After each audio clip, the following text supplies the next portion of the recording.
하는 건 아닌지 하는 걱정과 불안을 자아내게 만들었습니다. 북한군 장교 출신의 말에 따르면 1호 전투 근무 태세는 군대에만 내리는 최고 경계 태세로서 북한군 군 입장에서는 준전시 상태의 수위에 해당한다고 합니다. 이에 우리 군도 오늘 새벽 2시 30분을 기해서 국군의 방어 준비 태세 중 최대 비상 경계 태세인 진돗개 하나를 발표했다가 오전 9시 20분에 해제했습니다. 전쟁이 일어나면 어떻게 하나 하고 지나치게 불안하고 걱정하는 것도 문제이지만 뭐 진짜 전쟁이 나겠어? 이러면서 지나치게 낙관적으로 생각하고 방심하는 것도 문제라고 생각합니다. 우리는 이 땅에 전쟁이 일어나지 않도록, 그래서 하나님이 주신 소중한 생명을 잃는 일이, 또 피를 흘리는 일이 이 땅에 없도록, 또 남과 북의 극한 대결과 긴장 상태가 해소되고 화해 무드가 조성되도록 우리는 기도해야 할 것입니다. 우리는 이번 주 특별 새벽 부흥회로 새벽마다 모이고 있습니다. 피곤하시죠? 저도 그렇습니다. 여러분에게 기쁜 소식을 알려드리겠는데 이제 이틀 남았다는 것입니다. 남과 북에 발령된 진돗개 하나와 1호 전투 근무 태세와 같은 비상 경계 태세는 평상시에는 몰랐다가 이런 비상 경계 태세가 발령되면 평상시에 참 우리가 안전하게 살았구나, 평화롭게 살았구나 하는 사실을 우리에게 일깨워 줍니다. 비상 경계 태세가 발령되면 군인들은 평상시와 다르게 생활합니다. 왜 그렇습니까? 말 그대로 비상사태이기 때문에 그렇습니다. 평상시에는 자잘한 것들 하나하나에 다 신경을 써야 하지만 비상사태가 발령되면 그렇죠? 그 초점이 하나로 모아집니다. 물론 비상시에도 똑같이 먹고 자고 생활은 합니다. 하지만 그 모든 생활의 초점은 출동으로 모아집니다. 먹든지 자든지 무엇을 하고 있든지 언제든지 출동할 수 있는 준비를 하고 있어야 되는 것입니다. 그렇게 생활하면 불편할까요? 불편하지 않을까요? 당연히 불편합니다. 그렇죠? 전투복을 입고 자죠. 그렇죠? 일어나면 바로 자다가 일어나서도 갈 수 있도록. 불편하지만 불평해서는 안 됩니다. 왜냐하면 지금은 평상시가 아니라 비상사태이기 때문에 그렇습니다. 이번 한 주간 우리가 좀 힘들고 피곤해도 비상사태가 발령된 군인들처럼 지냈으면 좋겠습니다. 우리가 특별 새벽 부흥이라고 해서 직장을 안 가는 건 아닙니다. 그렇죠? 새벽 예배 갔다 와서 계속 자는 거 아닙니다. 똑같이 먹고 직장에 가고 일상생활을 하지만 우리의 초점이 이번 한 주간에 예수님께로, 또 주님 십자가로 좀 하나로 모아졌으면 좋겠습니다. 이제 이틀 남았는데 새벽 출동하는 마음으로 내일 모레까지 우리 특별 새벽 부흥에 우리가 기쁨으로 참석했으면 좋겠습니다. 원래대로 하면 오늘 신명기 20장 말씀을 나누어야 하는데요. 고난 주간이기도 하고 벌써 표실나고 또 요즘 묵상하는 요한복음 말씀과 또 특별 새벽 부흥회를 통해서 듣는 양 목사님의 메시지를 통해 제가 새롭게 깨달은 것들을 여러분과 함께 좀 이 시간에 나누었으면 좋겠습니다. 마태복음 4장 17절 말씀을 함께 읽겠습니다.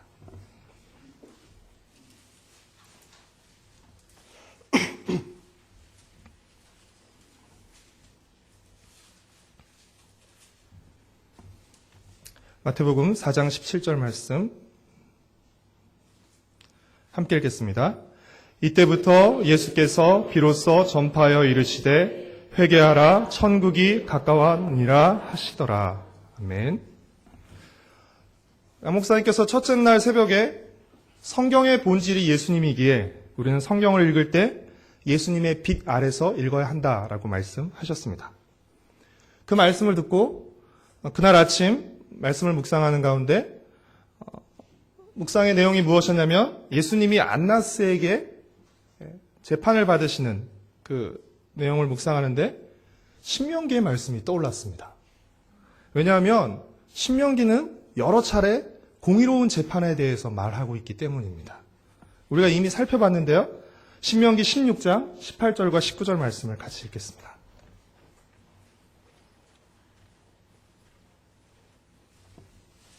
신명기 16장 18절과 19절 말씀입니다. 함께 읽겠습니다. 내 하나님 여호와께서 내게 주시는 각 성에서 내 지파를 따라 재판장들과 지도자들을 둘 것이요 그들은 공의로 백성을 재판할 것이니라. 너는 재판을 굽게 하지 말며 사람을 외모로 보지 말며 또 뇌물을 받지 말라. 뇌물은 지혜자의 눈을 어둡게 하고 의인의 말을 굽게 하느니라. 지난주에 함께 살펴봤던 신명기 19장 15절부터 19절 말씀을 함께 읽겠습니다. 신명기 19장 15절부터 19절 말씀입니다.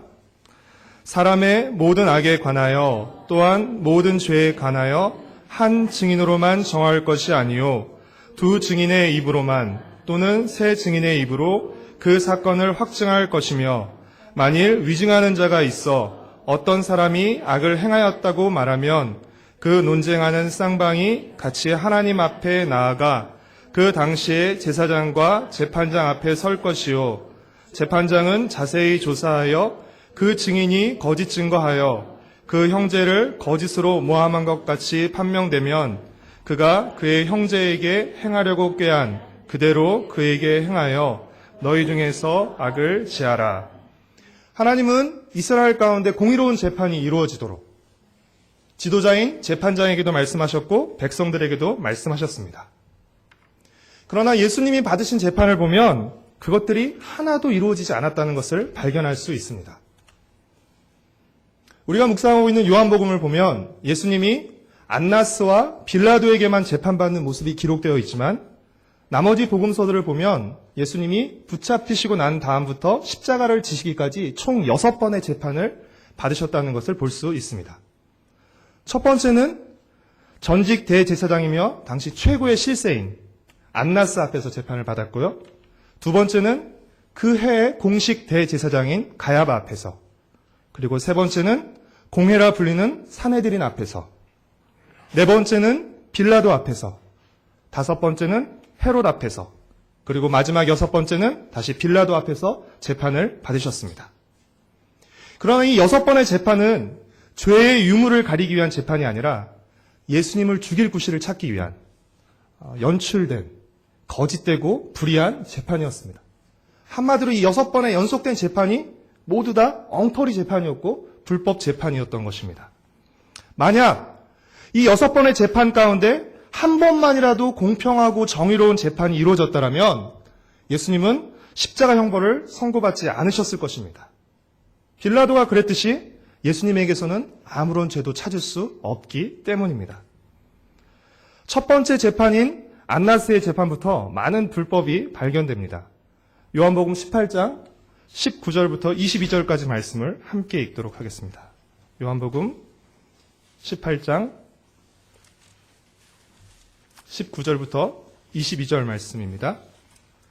대제사장이 예수에게 그의 제자들과 그의 교훈에 대하여 물으니 예수께서 대답하시되 내가 드러내놓고 세상에 말하였노라. 모든 유대인들이 모이는 회당과 성전에서 항상 가르쳤고 은밀하게는 아무것도 말하지 아니하였거늘 어찌하여 내게 묻느냐. 내가 무슨 말을 하였는지 들은 자들에게 물어보라. 그들이 내가 하던 말을 아느니라. 이 말씀을 하심에 곁에 섰던 아랫사람 하나가 손으로 예수를 쳐 이르되 내가 대제사장에게 이같이 대답하느냐 하니 예수께서 대답하되 내가 말을 잘못하였으면 그 잘못한 것을 증언하라. 바른 말을 하였으면 내가 어찌하여 나를 치느냐 하시더라. 율법은 모든 재판이 공개적이고 공정하게 이루어질 것을 명령하고 있었습니다. 하지만 이 안나스 앞에서 받은 첫 번째 재판은 비밀스럽게 또 야간에 이루어진 재판이었습니다. 재판의 성립 자체가 불법적인 것이었죠. 안나스의 재판은 비밀리에 이루어졌으며 죄목도 없었고 증인도 없었습니다. 신명기는 분명히 2명 또는 3명 이상의 증인을 세울 것을 말하고 있지만 아무런 증인도 등장하고 있지 않습니다. 또 어떤 일이 있습니까? 재판에서 폭력까지 행사하게 되는 것이죠. 예수님이 증언을 하셨음에도 불구하고 그렇죠? 예수님을 때리는 일도 일어나게 되는 것입니다.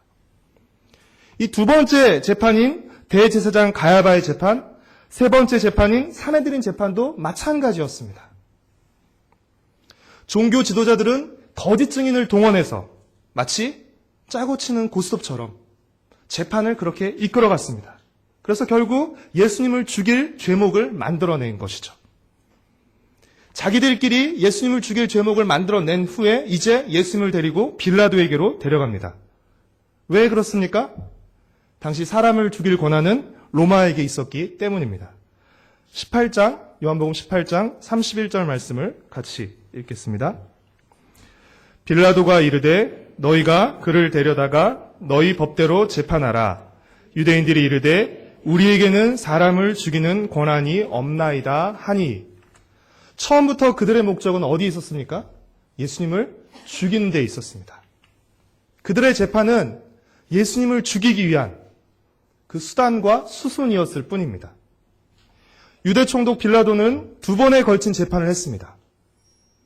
2번에 걸친 재판을 통해서 그리고 18장 38절, 19장 4절, 19장 6절 이 3번에 걸쳐서 빌라도는 뭐라고 말하죠?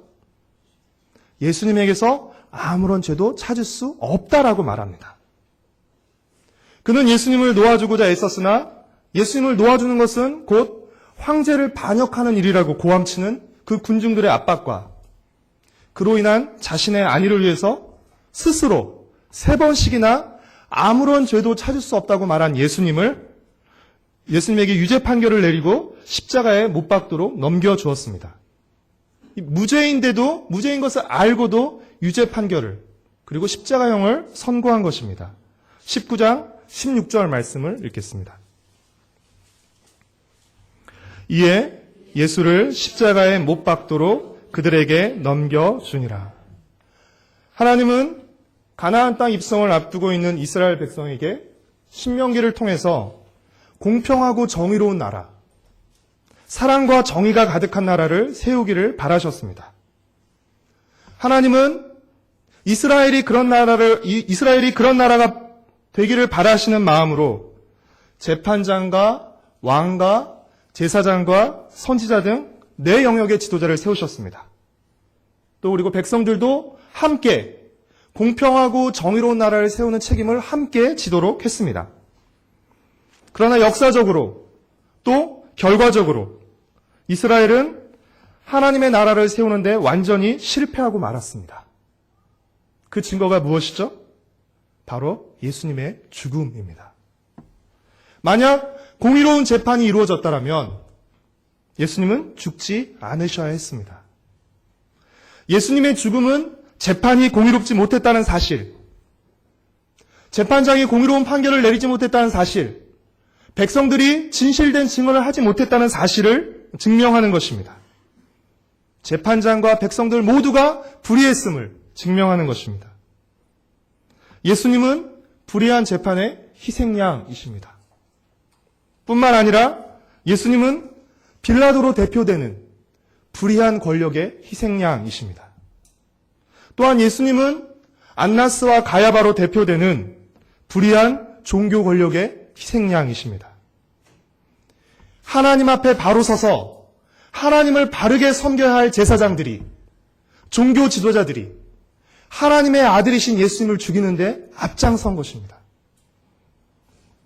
따라서 예수님의 죽음은 하나님 나라의 백성으로 선택받은 이스라엘의 완전한 부패와 실패를 의미하는 것입니다. 오죽하면 하나님의 아들이신 예수님마저 죽이는 그 지경까지 이르게 된 것일까요? 모든 사회 시스템, 모든 지도자들, 모든 백성들이 총체적으로 불의하고 부패했다는 것을 예수님의 죽음이 증명하고 있는 것입니다. 그렇다면 이스라엘을 통해서 하나님 나라를 세우시고 온 세계에 하나님 나라를 드러내시려는 이 하나님의 계획은 실패하고 만 것입니까? 그렇지 않습니다. 예수님의 고난과 죽음은 이스라엘의 완전한 부패와 실패를 의미하지만 또한 동시에 하나님 나라를 세우시기 위한 완전한 새로운 시작과 출발을 의미하는 것이기도 하기 때문입니다. 예수님의 고난과 죽음은 단지 불의한 세력에 의한 억울하고 비참한 죽음일 뿐 아니라 새로운 하나님 나라의 백성, 새로운 이스라엘을 만들기 위한 값지고 영광스러운 창조의 죽음이었던 것입니다. 예수님은 더 많은 생명을 낳기 위해서 한 알의 밀알로서 자신을 내던지신 것입니다. 그렇기에 예수님의 죽음은 고통스러웠지만 또한 영광스러웠던 것입니다. 요한복음 12장 23절과 24절의 말씀을 함께 읽도록 하겠습니다.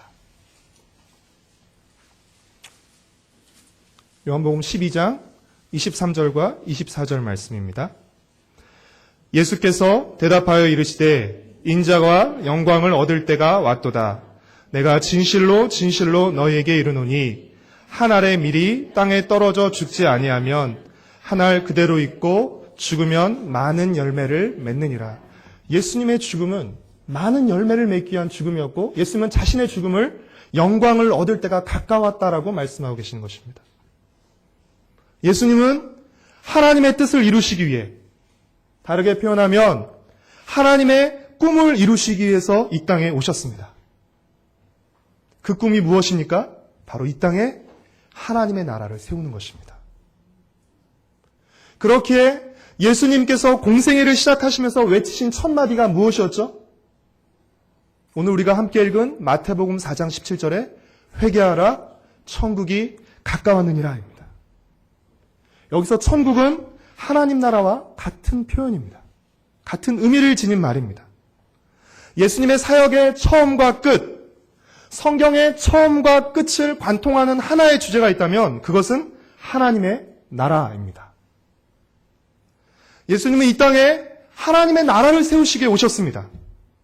그리고 십자가는 바로 그 나라가 세워졌다는 표지입니다. 예수님은 이제 아브라함의 혈통적 자손, 즉 이스라엘 민족이 아니라 예수님을 구주와 왕으로 믿는 모든 사람들을 새로운 이스라엘로 삼아서 그들에게 성령을 선물로 주시고 또한 그들로 교회 공동체를 이루어서 이 땅에 하나님의 나라를 이루어가게 하시는 것입니다. 그리고 마침내는 다시 오셔서 하나님 나라를 완성하시는 것입니다. 하나님 나라를 이 땅에 세우시게 오셨고 그래서 우리를 새로운 하나님 나라의 백성으로 삼으셨고 그리고 다시 오셔서 그 하나님 나라를 완성하고 마실 것입니다. 사랑하는 성도 여러분, 고난주간에 우리를 구원하시기 위해서 예수님께서 겪으신 십자가의 고난과 죽음을 생각하며 그 크신 사랑과 은혜에 감사합니다. 마땅히 우리가 해야 할 일입니다. 그러나 그 사랑과 은혜를 감사하는 것만으로 그쳐서는 안 됩니다.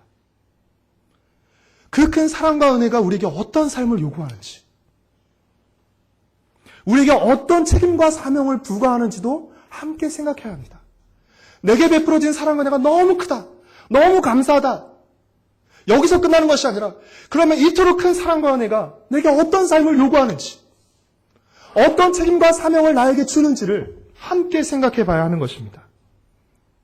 십자가를 바라보면서 고통당하신 예수님을 생각하고 눈물을 흘릴 수 있지만, 하지만 또 한편으로 십자가를 바라보면서 우린 두 주먹을 불끈 쥐어야 하는 것입니다.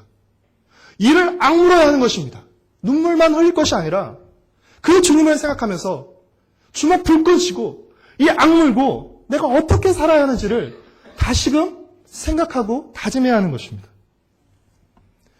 인간이 겪는 고통 중에 가장 큰 고통 중에 하나가 출산의 고통이라고 합니다. 만약 자녀가 자신을 낳기 위해서 이토록 큰 고통을 당한 엄마에게 감사한다고 하면서도 정작 부모의 뜻을 거슬러 산다면 어떻겠습니까? 어쩌면 부모에게는 출산의 고통보다 더 큰 고통을 안겨다 주는 것인지도 모릅니다. 날 낳기 위해서 그토록 큰 고통을 참아주셔서 참 감사해요. 말은 이렇게 하면서 정작 부모의 마음을 아프게 하면서 살아요. 더 큰 고통을 부모에게 주는 것입니다. 우리도 마찬가지입니다. 예수님께서 얼마나 아프셨을 것만 생각하고 예수님이 원하시는 삶을 살고 있지 못한다면 그것은 어쩌면 예수님을 두 번 죽이는 일인지도 모릅니다. 사랑하는 성도 여러분, 예수님은 하나님 나라의 꿈을 이루기 위해서 이 땅에 오셨고 그 나라를 이루어갈 백성을 만들기 위해서 기꺼이 십자가를 지셨습니다. 예수님의 십자가의 죽음은 우리 죄를 대속하는 죽음이면서 동시에 우리를 새 사람으로 낳기 위한, 하나님 나라의 백성으로 만들기 위한 거룩한 창조의 죽음입니다. 신명기를 읽고 구약 성경을 읽을 때 이제 우리는 새 이스라엘로, 참 이스라엘로 이 말씀을 읽어야 되는 것입니다. 우리가 새 이스라엘이고 우리가 참 이스라엘입니다. 교회는 선택받은 사람들의 공동체일 뿐 아니라 사명받은 사람들의 공동체이기도 합니다. 예수님께서 하나님 나라의 꿈을 이루시기 위해서 십자가의 고난을 당하셨다면 그 꿈의 작은 열매인 우리와 교회 공동체는 어떠해야 할까요? 만약 교회가 하나님이 꿈꾸셨던, 그리고 예수님이 꿈꾸셨던 그 하나님 나라를 꿈꾸지 않는다면 그 교회는 과연 정상적인 교회라고 할 수 있을까요? 사랑하는 성도 여러분, 여러분은 예수님께서 십자가를 통해 이 땅에 하나님의 나라를 세우셨음을 믿으십니까? 그 십자가를 통해서 우리가 하나님의 백성이 되었음을 여러분 믿으십니까? 예수님이 장차 다시 오셔서 하나님의 나라를 완성하실 것을 믿으십니까? 그렇다면 어떻게 살아야 할까요? 예수님께서 하나님 나라를 세우시기 위해서 이 땅에 오셨고, 그 나라의 백성으로 우리를 만들어주셨고, 그리고 장차 다시 오셔서 하나님 나라를 완성하실 것이라면, 그렇다면 우리는 어떻게 살아야 할까요?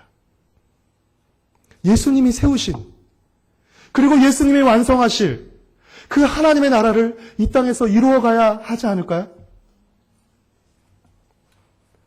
사랑하는 성도 여러분, 예수님이 당하신 고난의 형태와 크기만 생각하지 말고 예수님이 그 고난을 당하신 이유와 목적이 무엇인지를 생각할 수 있는 고난주간이 되기를 바랍니다.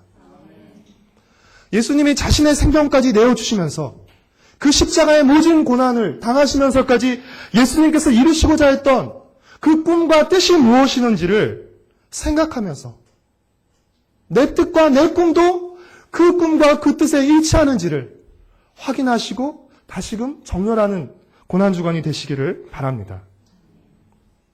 나와 우리 가정, 우리 교회를 넘어서서 하나님 나라를 품은 개인, 하나님 나라를 품은 가정, 하나님 나라를 품은 교회가 되기를 간절히 소망합니다.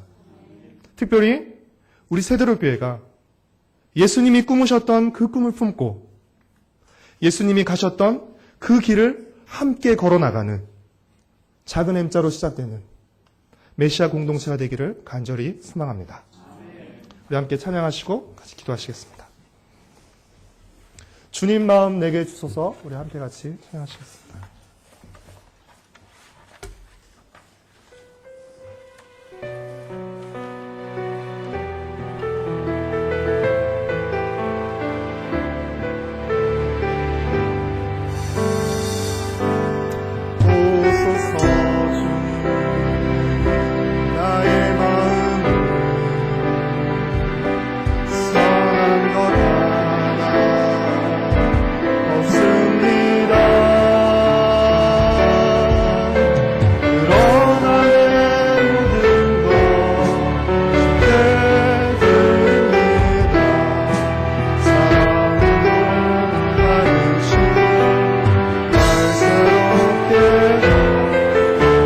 오소서 주님, 오소서 주님, 나의 마음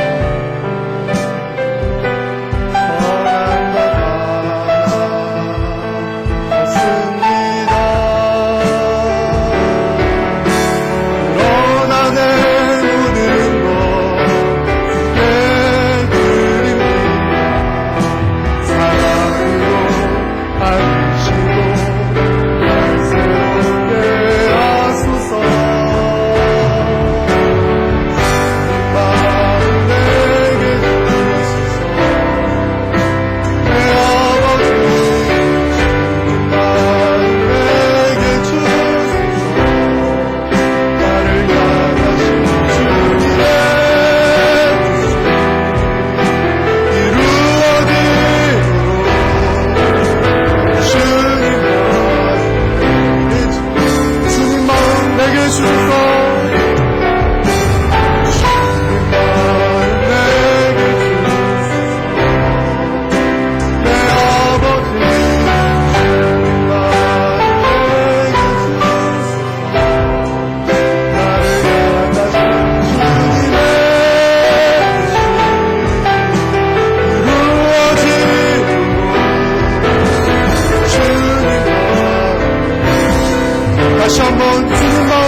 말씀하시겠습니다.